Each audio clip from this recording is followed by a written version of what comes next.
سوال یہ ہے غامدی صاحب کہ لوگ، آپ کے علم میں ہوگا، اس وقت ناسا نے مارس کے اوپر قدم رکھا ہے اور نئی دنیا اور نئی دنیاؤں کی تلاش اور دریافت میں انسان سرگرداں ہے، ایک بڑا سرمایہ بھی، خطیر رقم بھی خرچ کر رہا ہے۔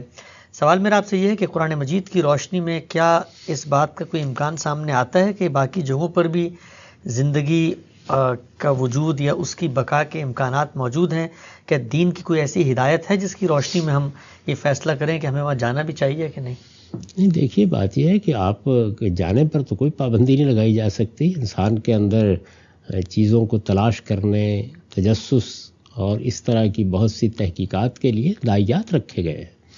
انسان ایسے ہی کرتا ہے، اور دنیا میں جب وہ یہ سب کرتا ہے تو اس کے نتیجے میں اپنے لیے بڑی سہولتیں پیدا کرتا ہے، اپنے علم میں اضافہ کرتا ہے بجائے خود علم میں اضافہ۔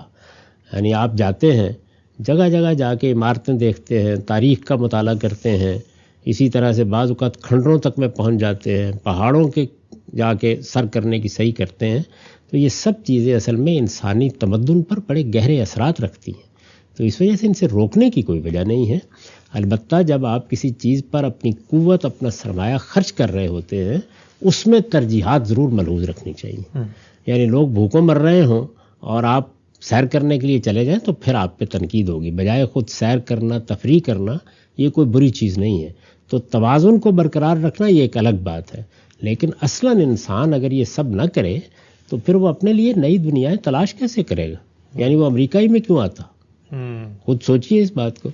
اس زمانے میں اگر رکھ کر دیکھیں جب کہ ہسپانیہ سے اور پرتگال سے یہ لوگ نکل رہے تھے، تو اگر امریکہ کو تلاش نہ کرتے، سمندر تو آگے بے کرا موجود تھا، اور اس وقت جو آلات تھے یا جو ذرائع تھے ان میں یہ بھی کوئی معمولی سفر نہیں تھے، جان خطرے میں پڑتی تھی۔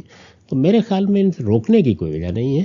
باقی رہ گئی یہ بات کہ دنیا میں کیا کچھ موجود ہے کیا نہیں، ہمارے پاس اللہ تعالیٰ کی جو ہدایت قرآن کی صورت میں ہے اس میں یہ خبر دی گئی ہے ایک موقع کے اوپر کہ یہ جو دنیا تمہیں نظر آتی ہے یہ ایک عالم ہے یا ایک سما ہے، ایسے 7 اور ہیں، اور اسی میں سورہ طلاق کے آخر میں یہ بتایا گیا کہ وَالْأَرْضَ مِثْلَهُنَّ، ایک آباد سیارہ اس میں ہے جس کو ارض کہا گیا ہے، ایسے ہی آباد سیارے ہر کائنات میں موجود ہیں، اور اس طرح گویا 7 ہی آسمان ہیں اور 7 ہی زمینیں ہیں۔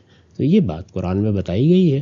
اب ظاہر ہے کہ اس کا حقیقی مصداق کیا ہے وہ تو تحقیق اسے سامنے آئے گا یا قیامت میں معلوم ہوگا۔ یعنی قرآن مجید کی جو آیت ہے یہ بتا رہی ہے کہ انسان کہیں اور بھی اس وقت پائے جاتے ہیں؟ نہیں، انسان تو میں نے نہیں عرض کیا، ارض پائی جاتی ہے، یعنی ایک آباد سیارہ پایا جاتا ہے، وہاں پہ کوئی مخلوقات ہے، زندگی ہے، اس کی نوعیت کیا ہے یہ قرآن مجید نے بیان نہیں کیا۔